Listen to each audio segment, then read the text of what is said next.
খেললে তাড়াতাড়ি বড়লোক হওয়া যায়, যদি জুয়াতে জিতা যায় তাহলে তাড়াতাড়ি কি হওয়া যায়, বড়লোক হয়ে যায়, এলাকার মাতবর হওয়া যায়। তো মদের মধ্যে উপকার আছে, ঘুম ভালো হয়, শক্তি হয়, চেহারা লাবণ্যতা আসে। জুয়ার মধ্যে উপকারিতা আসে, তাড়াতাড়ি বড়লোক হওয়া যায়। কিন্তু আমি আল্লাহ পাক রব্বুল আলামিন আরো বলতেছি, ওয়া ইসমুহুমা আকবারু মিন নাফঈহিমা, শুনে রাখো এই মদ খাইলে যে গুনাহটা হয়, এই জুয়া খেললে যে গুনাহটা হয়, এটার উপকারের চাইতে এই গুনাহটাই বড়। উপকার হয় তো বটে, কিন্তু উপকারের তুলনায় গুনাহ কি বড়? যা লাভ হয় তার চাইতে ক্ষতি বেশি। তারপরে আল্লাহ পাক রব্বুল আলামিন বলেন, ওটা অন্য বিষয়, আগে এই বিষয়টা শেষ। তাহলে আমরা এতটুকু বুঝতে পারলাম যে মদ খাওয়ার দ্বারা কিছু উপকার হয়, কিছু অপকারও। আমি প্রথমে বলছি এটা হচ্ছে মদ হারাম হওয়ার কত নাম্বার আয়াত? 1 নাম্বার আয়াত, প্রথম আয়াত। যখন সাহাবে কেরাম রাদিয়াল্লাহু তাআলা আনহুম আল্লাহ রাসূল সাল্লাল্লাহু আলাইহি ওয়াসাল্লামের কাছে মদ এবং জুয়ার ব্যাপারে জিজ্ঞাসা করলেন, তখন আল্লাহ পাক রব্বুল আলামিন এই আয়াতের অর্ধেক অংশে এই আলোচনাগুলো করলেন। তো সাহাবায়ে কেরাম বুঝতে পারলেন বিষয়টা 1 নাম্বারের ভালো না, বিষয়টা 3 নাম্বারের ভালো। বিষয়টা কি না 1 নাম্বারের ভালো না, 3 নাম্বারের ভালো। ওনাদের অন্তরে মদ এবং জুয়ার ব্যাপারে একটা নেতিবাচক ধারণাও আয়েশা পড়ছে। আরেক দিনের ঘটনা, হযরত আব্দুর রহমান ইবনে আউফ রাদিয়াল্লাহু তাআলা একজন উচ্চ মানের এক সাহাবী। উনি ওনার বাসায় কিছু সাহাবীদেরকে দাওয়াত করছেন। দাওয়াত করার পরে দাওয়াত খাওয়াবেন, তো অনেক খাবারের ব্যবস্থা করছেন। ওই যুগের ওই সময়ের প্রচলন অনুযায়ী মদ খাওয়ার ব্যবস্থাও করছেন। এবার যারা মেহমান হয়ে গেছিল আব্দুর রহমান ইবনে আউফ রাদিয়াল্লাহু তাআলা এর বাসায়, এই যাওয়ার পরে খাওয়ার পরে এবার মদও খাইছে। এই মদ খাইতে খাইতে হয়ে গেছে মাগরিবের সময়। মাগরিবের সময় যখন হয়ে গেছে, এবার নামাজ পড়তে হবে। এবার নামাজে দাঁড়াইছে, মাগরিবের নামাজে একজন কি ইমামতি দিয়ে দাঁড়াইছে। তো সূরা কাফিরের মধ্যে এমন এক পেজ লাগাইছে যা একেবারে ইমাম লয়ে টান। মদ খাওয়ার পরে নেশাগ্রস্ত যখন হয়, তখন তো মানুষের দিমাগ কাজ করে না, মাথা কি করে না, কাজ করে না। নেশা জাতীয় বস্তু হারাম হওয়ার 1 নাম্বার কারণ হচ্ছে এটা, যে নেশা জাতীয় বস্তু মানুষের আকলকে একেবারে অকাজের বানায় আছে, নিষ্ক্রিয় কইরা ফেলে, মানুষের ব্রেন আর তখন কোনো কাজ করে না। তো আব্দুর রহমান ইবনে আউফ রাদিয়াল্লাহু তাআলার বাসায় মাগরিবের নামাজে এই ঘটনা যখন ঘটছে, তখন এই ঘটনা আয়েশা বর্ণনা করা হয়েছে রাসূল আকরাম সাল্লাল্লাহু আলাইহি ওয়াসাল্লামের কাছে, যে কি সে কাম তো একটা হইছে, দাওয়াত খাইতে গেছি, ভালো কথা, দাওয়াত খাইছি, মদও খাইছি, নামাজও পড়ছি, কিন্তু নামাজের মধ্যে সূরা কাফিরের মধ্যে পেছে একটা লাগাইছে। এখন এই ব্যাপারে কি? তখন আল্লাহ পাক রব্বুল আলামিন মদ হারাম হওয়ার ব্যাপারে দ্বিতীয় নাম্বার আয়াত দিয়েছে, কি লা তাকরাবুস সালাতা ওয়া আনতুম সুকারা,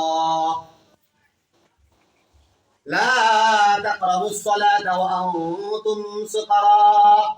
হে ইমানদারেরা শুনে রাখো, এই যে সাহাবায়ে কেরাম কামে একটা ঘটাইছে, শুনে রাখো কি, যে তোমরা যখন মদ খায়া নেশাগ্রস্ত হয়ে থাকবা, মাতাল হয়ে থাকবা, সুদ বুদ কোনো জ্ঞান নাই, যখন তোমাদের মধ্যে মদের প্রভাব গালেবান হয়ে যাবে, বিজয় হয়ে যাবে, লা তাকরাবুস সালাত, তখন তোমরা নামাজের নিকটেও যাও না। আল্লাহ পাক রব্বুল আলামিন বলেন নাই যে তখন তোমরা নামাজ পড়ো না, নামাজে দাঁড়ায়ও না।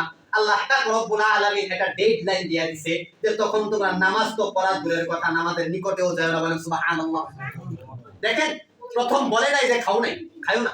প্রথম আয়াতে কথা আছে যে মদ খায়ও না, উপকারের কথাও আছে, অপকারের কথাও আছে, বুঝানো হয়েছে। এবার দ্বিতীয় নাম্বার আয়াতে আয়েশা বলতেছে, লা তাকরাবুস সালাতা ওয়া আনতুম সুকারা, তোমরা ওই সময় নামাজের কাছেও যাও না যখন তোমরা নেশাগ্রস্ত হয়ে থাকো।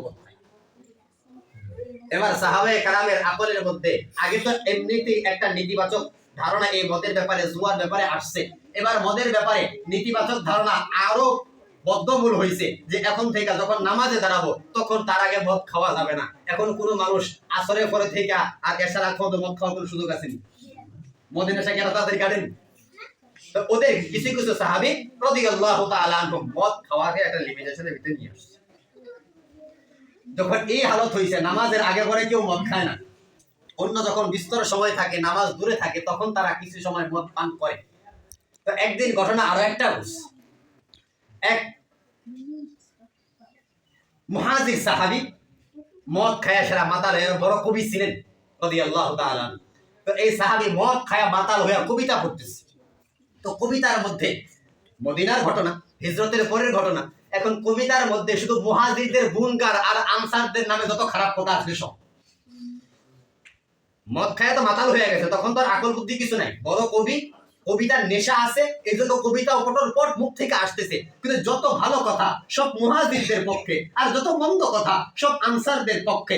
এবার এক আনসারি সাহাবীর তো মাথা হয়ে গেছে গরম। আরে তুমি শুধু কবিতা বলতেছো আর মুহাজির সাহাবীদের গুণকীর্তন করতেছো। আমরা নিজের ঘর ছেড়ে দিলাম, আমরা নিজের বাড়ি ছেড়ে দিলাম, আমরা নিজের বাগান ছেড়ে দিলাম, সব দোষ আমাদেরকে দিতেছো। তখন উঠছে রাগ, উটের হাড় একটা নিয়ে সেরা করছে আঘাত। মাথার মধ্যে যখন আঘাত করছে, একেবারে বড় ধরনের আঘাত পায়া ওই সাহাবী জায়েশরা আল্লাহ রাসূল সাল্লাল্লাহু আলাইহি ওয়াসাল্লামের কাছে বিচার দিয়েছে। রাসূলুল্লাহ সাল্লাল্লাহু আলাইহি ওয়াসাল্লাম, আপনার ওই সাহাবী এই কারণে আমাকে এইভাবে আঘাত করছে। আমরা তো বিচার দিতে গেলে, মামলা করতে গেলে কোনো মিছা কথা ছাড়া মামলা হয় না। সাহাবায়ে কেরাম যা ঘটতো তাই বলতেন। আমরা তো নিজের ফেভারে নেওয়ার জন্য, নিজের পক্ষে নেওয়ার জন্য রায়, যত ধরনের মিথ্যা অপবাদ আরেকজনকে দেওয়া যায় সব দিই। এবার বললো যে আমি এই কবিতা পড়ছি, আমার মাথা তখন ঠিক ছিল না, মাথা ছিলাম। এখন এই কবিতা শুনে ছাড়া আপনার ওই সাহাবী উটের হাত দিয়ে আমার মাথায় আঘাত করছে। বিচার এবার রাসূলুল্লাহ সাল্লাল্লাহু আলাইহি ওয়াসাল্লাম আল্লাহ পাক রব্বুল আলামিনের কাছে দোয়া করলেন যে হে আল্লাহ, মদের ব্যাপারে আমাকে একটা কি বলে পরিষ্কার সিদ্ধান্ত দেন।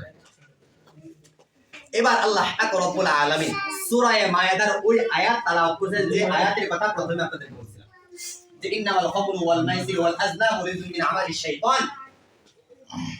যে মদ, জুয়া, মূর্তি পূজা, তারপর হচ্ছে লটারি, এই যে জিনিসগুলা, এগুলো শয়তানের কাজ, এইগুলা হারাম। এবং এই আয়াতের দ্বারা মদকে পরিপূর্ণভাবে শরীয়তে ইসলামিতে হারাম করা হয়েছে বলেন সুবহানাল্লাহ। এবার শুনেন মদ হারাম হওয়ার পরের ঘটনা কি ঘটছে।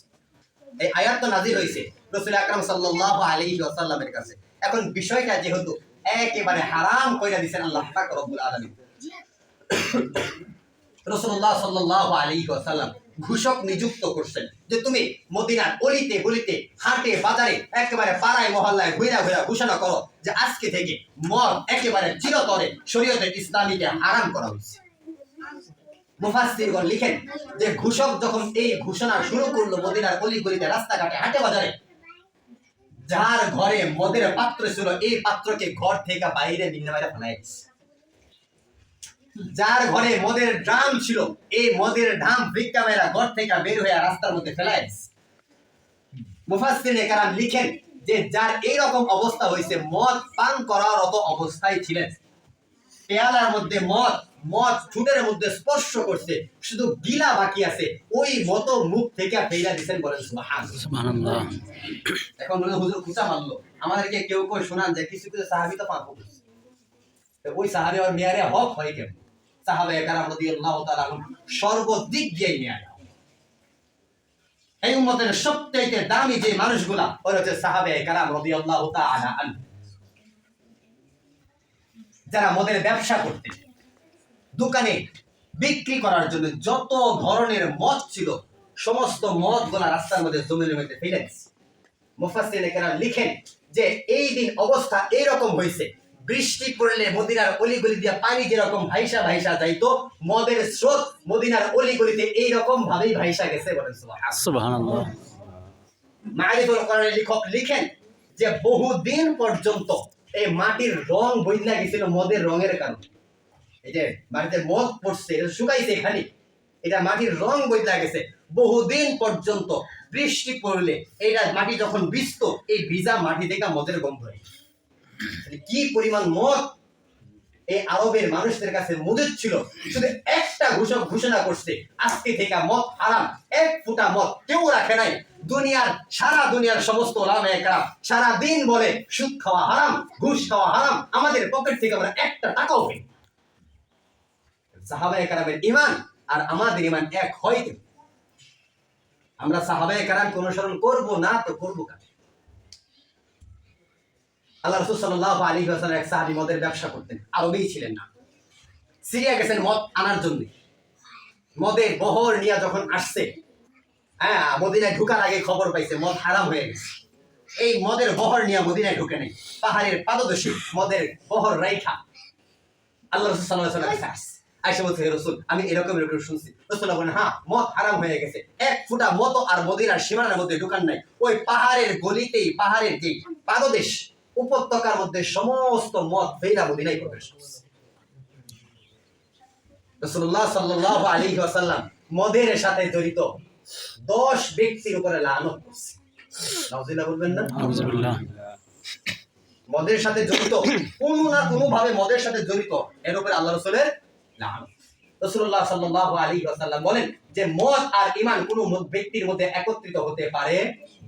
এই হাদিস দ্বারা কি বোঝা যায় যে মদ খায় সে পরিপূর্ণ ঈমানদার না। আল্লাহ পাক রব্বুল আলামিন আমাদের সকলকে এই কথাগুলো বোঝার এবং এর উপর আমল করার তৌফিক দান করে। সবাই বলি আমিন। আলাইনা ইল্লাল বালাগ।